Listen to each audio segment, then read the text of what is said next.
دعوت اسلامی کی مرکزی مجلس شورا کے نگران مولانا محمد عمران اتاری اور رکن شورا مولانا حاجی عبدالحبیب اتاری کا چیچینیا کے شہر گروزنی سے دوسرے ملک داغستان کا سفر ہوا۔ روانگی کے موقع پر نگران شورا اور رکن شورا نے مدنی خبروں سے گفتگو کرتے ہوئے بتایا، ہم ایک اور ملک کی طرف جا رہے ہیں جو چیچینیا کے ساتھ ہی ہے، داغستان، اور وہاں پر الحمدللہ ہمیں بتایا گیا، ہم نے پڑھا بھی کہ صحابہ کرام یہاں تشریف لائے تھے اور 40 صحابہ کرام کے مزارات جو ہے وہ ایک ہی قبرستان میں ہیں۔ آلموسٹ گروزنی سے 4 گھنٹے کا راستہ ہے بائی روڈ۔ تو جو ہمارے میزبان ہیں ماشاءاللہ انہوں نے ہمارے لیے گاڑی وغیرہ کا بھی انتظام کیا، اللہ ان کو بہترین جزا دے، جزاک اللہ خیرہ۔ تو اب انشاءاللہ ان کے ساتھ ہم جا رہے ہیں اور اللہ نے چاہا تو رات تک واپسی بھی ہوگی۔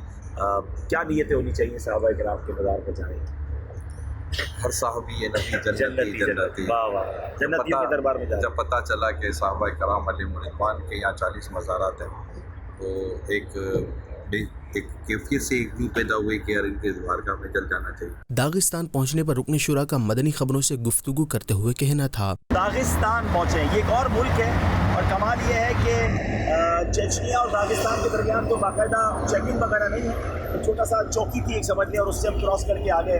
آپ دیکھ سکتے ہیں بالکل پرانی گاڑیاں ہیں اور ٹریفک جو ہے وہ بہت زیادہ جام رہا، 1 گھنٹہ 1.5 گھنٹہ تو ہم ٹریفک میں رہے۔ چھوٹے سے روڈ ہے تو جناب صرف پاکستان میں ٹریفک جام نہیں ہوتا اور ملکوں میں بھی ہوتا ہے، اور آپ دیکھ سکتے ہیں بہت چھوٹے سے روڈ ہیں، اور اب نماز ظہر کا وقت ہوا ہے تو ہم یہاں رکے نماز کے لیے، نماز پڑھیں گے۔ ابھی مزید 3-4 گھنٹے کا سفر باقی ہے، اللہ کرے کہ اندھیرا ہونے سے پہلے پہنچ جائے اور مزارات پر حاضر بھی ہو جائے۔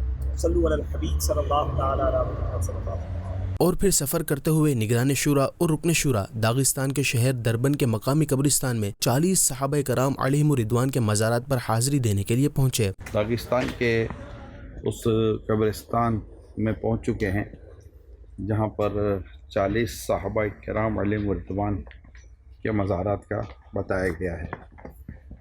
یہ اسلام اور دین کی سربلندی کے لیے یہاں تشریف لائے تھے، جہاں نگران شورا اور رکن شورا نے دیگر عاشقان رسول کے ہمراہ مزارات صحابہ کرام علیہم رضوان پر حاضری دی اور ایصال ثواب کے لیے فاتحہ خوانی کی اور نگران شورا نے دعا کروائی۔ اصحاب و اہل بیت پر قربان ہماری جان، اصحاب و اہل بیت پر قربان ہماری جان، اصحاب و اہل بیت پر قربان ہماری جان، اصحاب و اہل بیت پر قربان ہماری جان۔